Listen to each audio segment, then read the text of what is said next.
Good morning.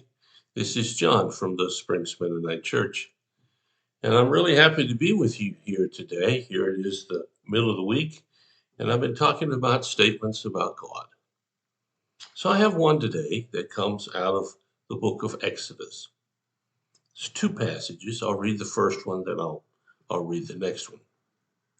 Beginning in Exodus chapter 19, we find these words in verse 3 through 5. Then Moses climbed the mountain to appear before God. The Lord called to him from the mountain and said, Give these instructions to the family of Jacob. Announce it to the descendants of Israel. You have seen what I did to the Egyptians. You know how I carried you on eagle's wings and brought you to myself. Now, if you will obey me and keep my covenant, you will be my own special treasure from among all the peoples of the earth. For all the earth belongs to me. Now, here's the context of this passage. God has delivered the people of Israel out of the hand of Pharaoh. And if you don't know that story, well, you can read back in Exodus, the first 19 chapters or parts of them, and get a picture of that. He went to a lot of trouble, to put it this way. So he gets them out and he brings them to the mountain. And he has this pronunciation for them. He says, very simply, I brought you here on wings of eagles, and you remember what I did to get you here. You are my special people if you do what I command you to do. Well, there's a couple of things in here. The fact is, God is saying, remember that I'm the one that got you out of the mess you were in. Well, so often people forget after they get out of the mess. It's easy to say, God, if you'll just do such and such, then I'll do something. And God does his part, and we forget. And as time goes on, we forget more and more. That's the same thing that the Hebrews did. They got out of Egypt, and surprisingly, in only a few weeks, they are angry that things aren't going the way they wanted, and they had already forgotten, or at least pushed aside, everything God did. You and I have the same problem. We get excited about something and then we move on. Have you ever noticed in the news when there's a natural disaster, it's the heart of the news for a little while, and then another disaster occurs and the first one just gets forgotten. Nobody talks about it much anymore. And I know that when you and I struggle and we get out of the struggle, often we forget how much God helped us in the midst of that time. So he goes on to say in this passage that if you will obey me and keep my commandments, you will be my special people. Now, I know that this passage in Exodus is talking about the Hebrews, but I also know through the rest of the Bible that it's actually talking about any person who chooses to walk with God. If we will do that, now here's the rub. We don't do that very well.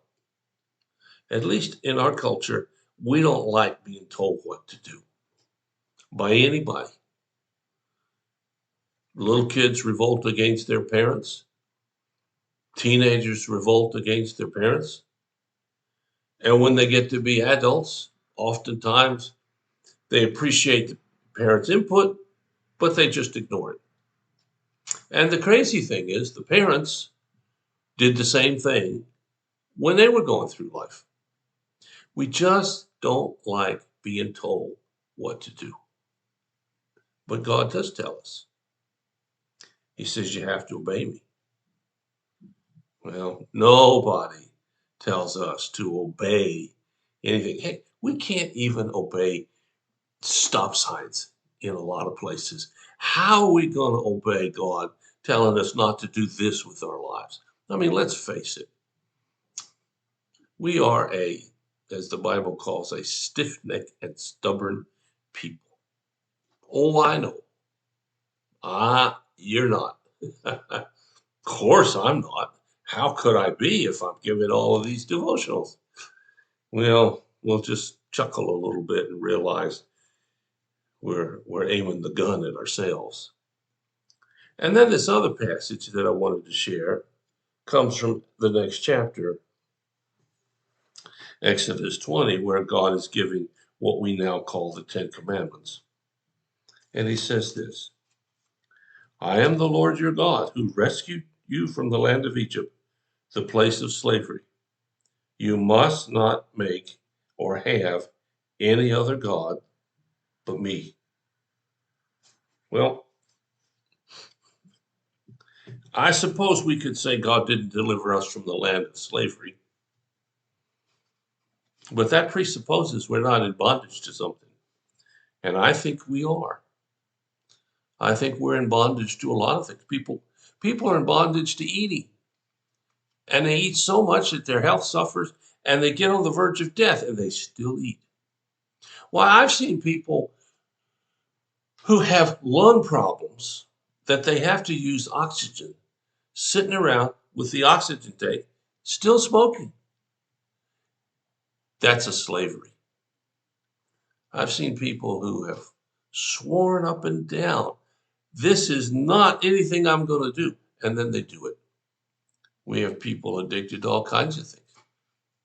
The other day I was driving on 40 here, and there's a casino not too far down the road. There were all these signs about gambling and making a big, a big check cash in and that sort of thing. But at every one of them, on the bottom of the sign, it says, have a problem with gambling? Call this. So apparently, there are a lot of people who are in slavery to gambling.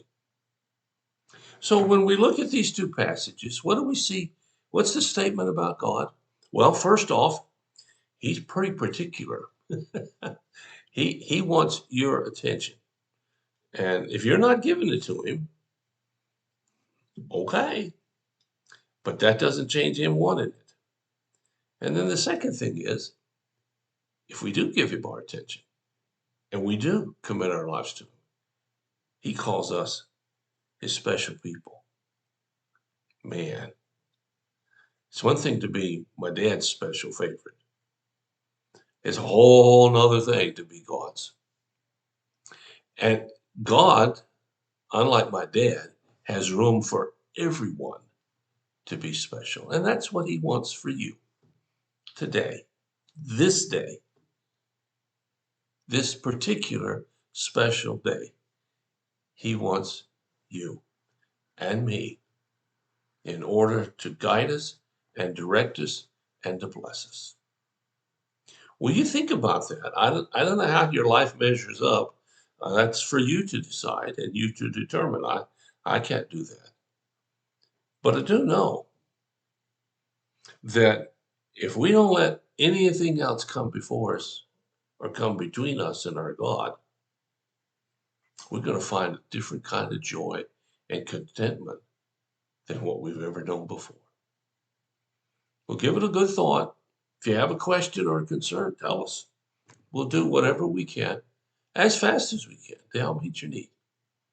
Thank you so much for listening. I'll be back tomorrow. I got two more shots at this thing. And I hope that you have a really fantastic special day. I'll talk to you again.